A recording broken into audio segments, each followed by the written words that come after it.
فلا مضل له ومن يضلله فلا هادي له. نشهد ان لا اله الا الله ونعبده الا اياه ونشهد ان محمدا عبده ورسوله. اللهم صل وسلم على نبينا محمد وعلى اله واصحابه ومن سار على نهجه الى يوم القيامه. اللهم انا نسالك علما نافعا ورزقا طيبا وعملا متقبلا. رب زدني علما وارزقني فهما. رب اشرح لي صدري ويسر لي امري واحلل عقدة من لساني يفقهوا قولي. Alhamdulillah, para sesepuh, para kiai, para ustaz, ustazah yang dirahmati oleh Allah Subhanahu wa taala dan para hadirin yang dirahmati oleh Allah Subhanahu wa taala. Pertama-tama kita mengucapkan rasa syukur kita kepada Allah yang telah memberikan kita karunia, yang telah memberikan kita banyak nikmat-nikmatnya, sehingga dengan nikmatnya Allah itu kita bisa merutinkan 2 pekan sekali untuk melaksanakan mabit husnul khotimah di masjid yang mulia ini. Salawat dan salam kita tujukan kepada Nabi Agung kita Nabi Muhammad Sallallahu Alaihi Wasallam yang telah membawa risalah Islam, yang telah membawa Alkitab Al-Quran, sehingga kita semuanya bisa membacanya, kita bisa mentadabburinya, kita bisa menghafalnya, kita bisa belajar sedalam-dalamnya tentang Al-Quran. Maka pada malam hari ini kita akan melanjutkan lagi materi-materi kita tentang ilmu tajwid, ya, yang mana kemarin kita masih mukadimah. Insyaallah kita akan memulai pada malam hari ini. Sama Bapak Ibu dalam Allah Subhanahu wa taala, ngapunten pertemuan kemarin saya tidak bisa hadir karena ada satu acara, yaitu saya keluar kota. Kemudian saya sudah bicara dengan panitia. Insyaallah mungkin nanti saya akan tidak hadir karena saya belum pulang dari luar kota seperti itu. Maka beneran belum pulang gitu kan. Alhamdulillah ada penggantinya. Alhamdulillah ini juga saya baru pulang dari luar kota. Saya baru siang tadi jam 2 satu Wonosobo, kemudian istirahat sebentar, kemudian bisa persiapan untuk berangkat ke sini. Alhamdulillah Allah Subhanahu wa taala memberikan kita semua kesehatan, waktu luang, dan diberikan nikmat segala-galanya sehingga kita bisa bersama-sama belajar, bersama-sama bertolak ilmi di masjid yang mulia. Alhamdulillah, kemarin kita sudah mukadimah atau mengawali ilmu tajwid, yang mana pada kemarin itu intinya yang pertama adalah Islam tidak pernah membuat sulit ilmu-ilmu yang sudah ada diterapkan di dalam Islam. Salah satunya itu ilmu tajwid. Ketika Allah Subhanahu wa taala menurunkan Al-Quran, kemudian turunlah berbagai ilmu Al-Quran seperti ilmu tajwid, ilmu nahwu, ilmu tafsir, ilmu ulumul Quran dan sebagainya. Itu Allah jadikan semuanya mudah. Dan contoh ilmu tajwid ini, maka tidak ada seorang yang belajar ilmu tajwid itu susah, tidak ada. Yang ada karena dia belum terbiasa. Dia belum terbiasa dengan ilmu tajwid, dia belum terbiasa dengan ilmu Al-Quran, sehingga pikiran dan ingatannya terasa asing bagi dirinya. Kemudian ketika orang itu belajar idgham, belajar qalqalah, belajar ikhfa dan sebagainya, makin sulit karena belum terbiasa. Begitu juga ketika kita melafalkan huruf Al-Quran, kita melafalkan huruf ain, huruf ghain, huruf kha, ha dan sebagainya, kok kita kesulitan. Itu bukan karena susah, karena kita belum terbiasa dengan huruf-huruf itu, karena kita belum leluasa, kita belum istilahnya itu mengucapkan huruf itu dengan seucap-ucapnya seperti kita berbicara bahasa Indonesia dan bahasa Jawa secara instan gitu kita belum bisa. Maka dari itu kita biasakan dekat dengan Al-Quran dengan cara kita membacanya, dengan cara kita mendengarkannya, supaya ketika kita belajar ilmu Al-Quran entah itu tajwid, tafsir dan sebagainya itu ringan, merasa ringan, merasa mudah karena kita sudah terbiasa. Seperti halnya ketika kita menghafal, contohnya menghafal surah Al-Kahfi yang mana disunahkan malam Jumat dan hari Jumat membaca surah Al-Kahfi. Maka kemudian ketika kita sudah sering baca Al-Kahfi, kemudian kita sesaat akan niat menghafal surah Al-Kahfi, maka secara tidak sadar kita itu mudah menghafalnya. Karena apa? Karena kita terbiasa membaca. Orang yang sudah sering baca Yasin tiap malam Jumat, mereka baca Yasin tiap malam Jumat, kemudian mereka istilahnya mau coba-coba menghafal surah Yasin. Itu mudah ya menghafal, karena mereka sudah sering membaca surah Yasin. Kita sering mendengarkan ayat-ayat yang mana Ustaz sering membawakan. Contohnya, ya ayyuhalladzina amanu taqullaha haqqa tuqatih wala tamutunna illa wa antum muslimun. Kemudian wa ta'udzu ni'matallahi la tuhsuha, dan ayat-ayat yang lainnya yang sering Ustaz bawa itu ketika kita hafal, itu hafal dan cepat menghafalnya. Karena kalau kita terbiasa mendengar, terbiasa istilahnya itu enggak asing dengan ayat itu. Makanya kita pelan-pelan membiasakan kita semua dengan ilmu Al-Quran, salah satunya dengan ilmu tajwid ini. Sama Bapak Ibu yang dirahmati oleh Allah Subhanahu wa taala, pada pembahasan yang pertama kita akan membahas hukum membaca Al-Quran dengan seni suara.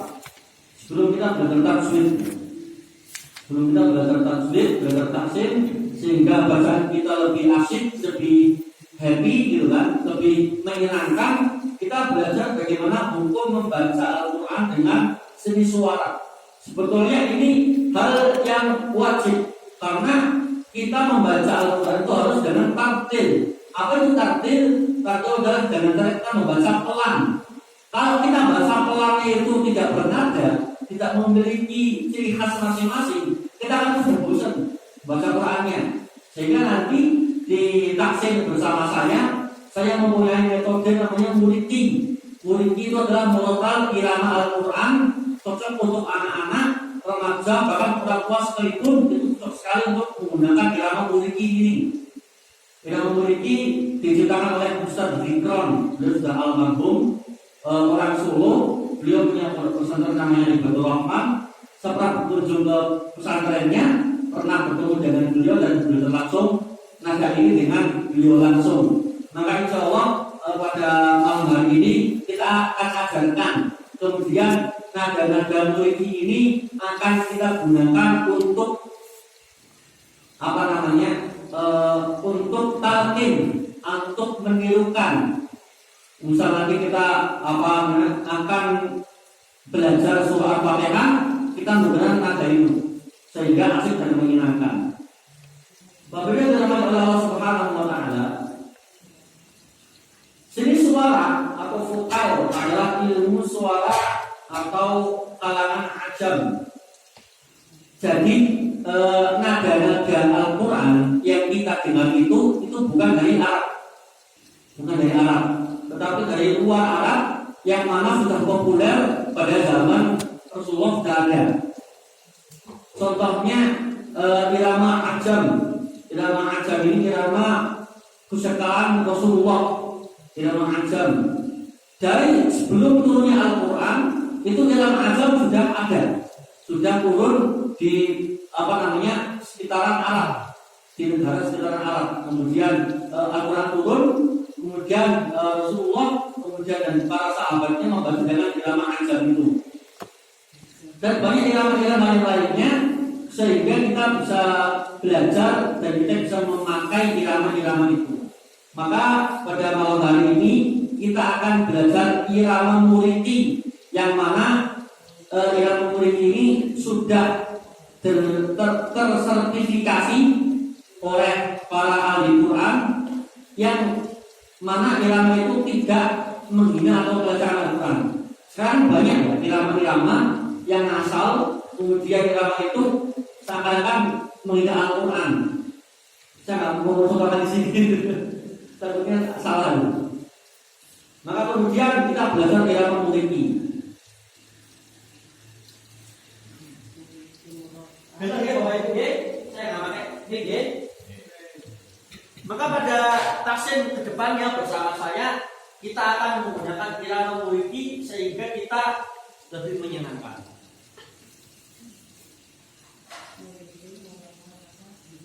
Mungkin dari Bapak Ibu sudah tidak asing dengan irama ini. Muliki, mu, ri, strip, kemudian ki. Ya. Murotal irama Quran.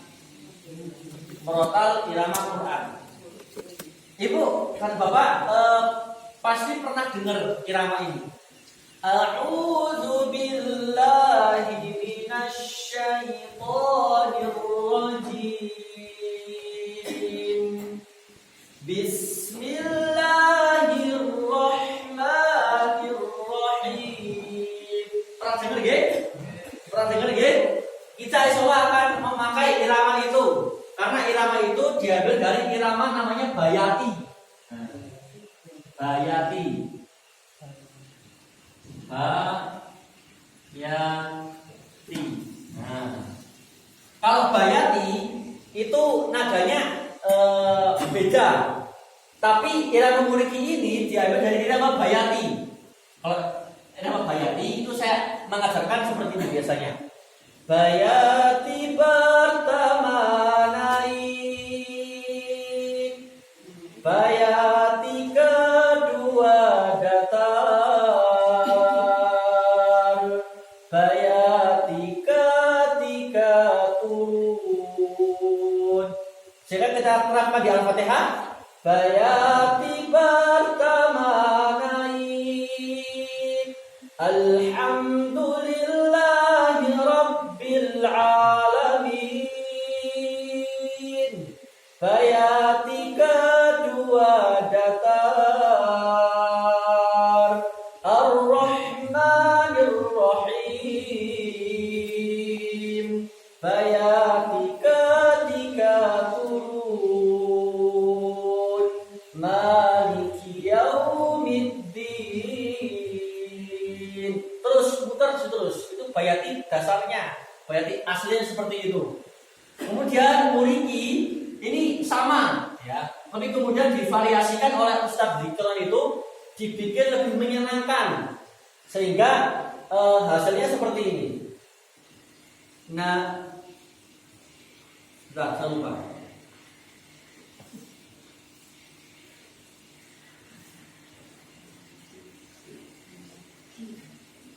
Sudah lupa ya.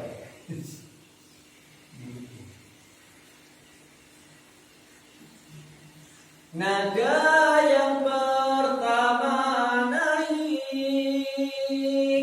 nada yang kedua turun. Sudah cukup dua-dua. Saya tulis kemudian kita melakukan bareng-bareng.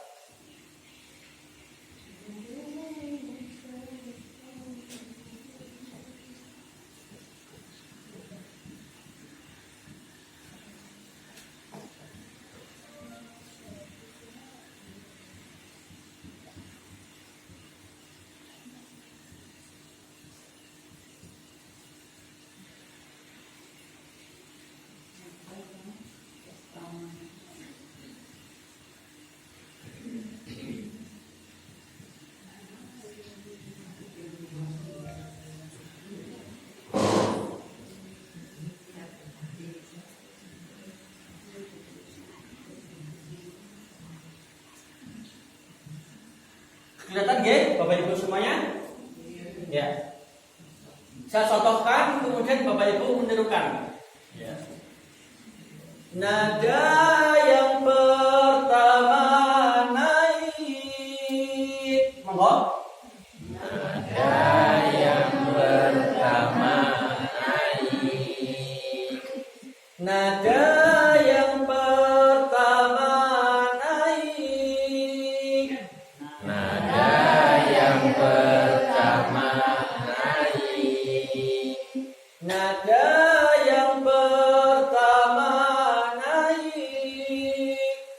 Nada yang pertama naik.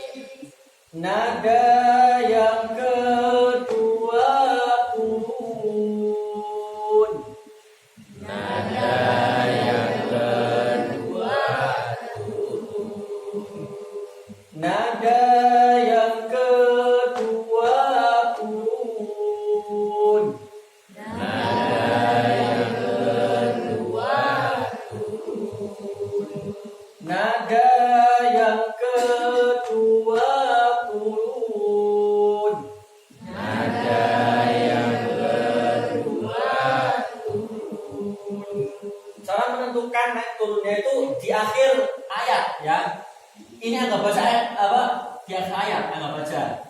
Naik, turun. Kemudian saya contohkan surah Al-Fatihah. Naik dulu. Nada yang pertama naik. Bismillahirrahmanirrahim. Nada yang kedua turun. Alhamdulillahi Rabbil Alamin. Ar-Rahmanir-Rahim. Maliki Yaumiddin. Iyyaka na'budu wa iyyaka nasta'in. Ihdinas siratal mustaqim. Siratal ladzina an'amta 'alaihim ghairil maghdubi 'alaihim waladdallin.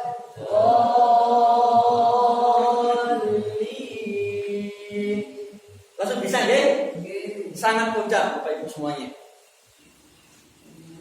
Maka kemudian kita akan memakai irama ini, kemudian kita tarati dari surah Al-Fatihah, kemudian lanjut ke juz 30 sambil kita membedah hukum-hukumnya, membedah semuanya dari hurufnya, makhorijul huruf, sifatul huruf, mat-mat, panjang pendek, umum jelas, waqaf dan sebagainya. Kita akan bedah semuanya.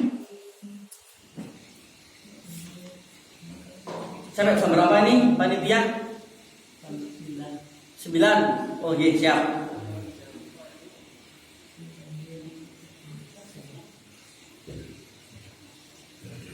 Monggo yang sudah memegang Al-Quran bisa dibuka surah Al-Fatihah atau lanjut surah Anas karena Al-Fatihah sudah kemarin sama Pak Yai. Mau Anas? Ya Anas saja.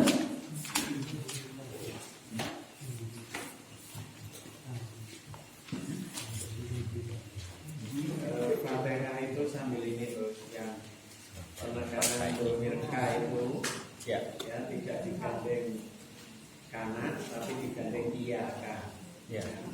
Karena nanti kalau digandeng kanan kapnya itu nanti maknanya wasol nyambung berfungsi.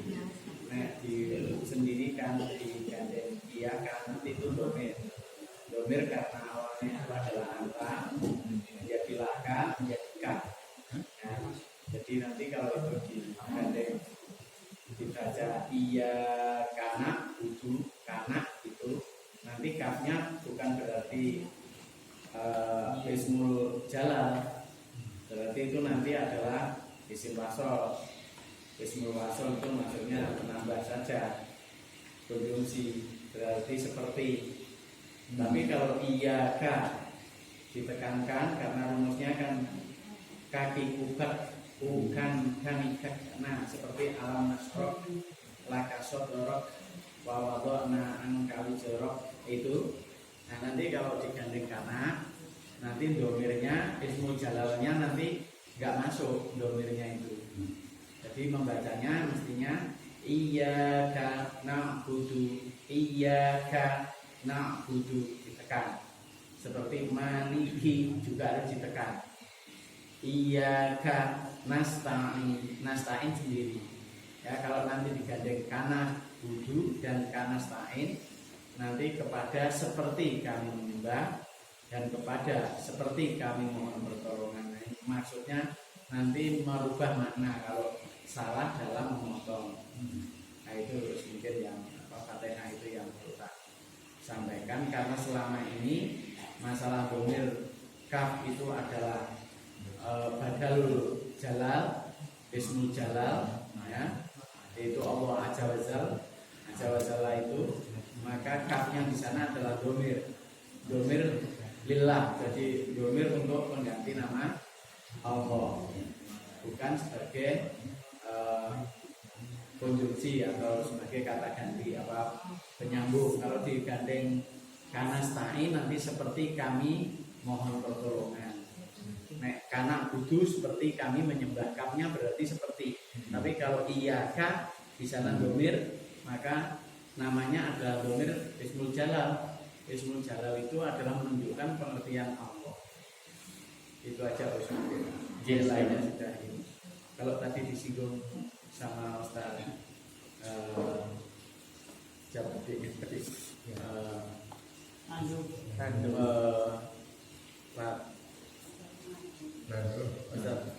Nando ya, itu adalah tadi sudah pas itu. Kalau sen itu karena susahnya lidah Arab, misalkan lidah Indonesia, short bisa dibunyikan sen, bisa dibunyikan sya, ya, bisa dibunyikan short seperti sirotol, itu intinya menuju istilah. Tapi karena orang sudah biasa sirotol menjadi apa mewek, jadi apa istilah bukan istilah tapi bersuara sin biasa atau suara sya, ya.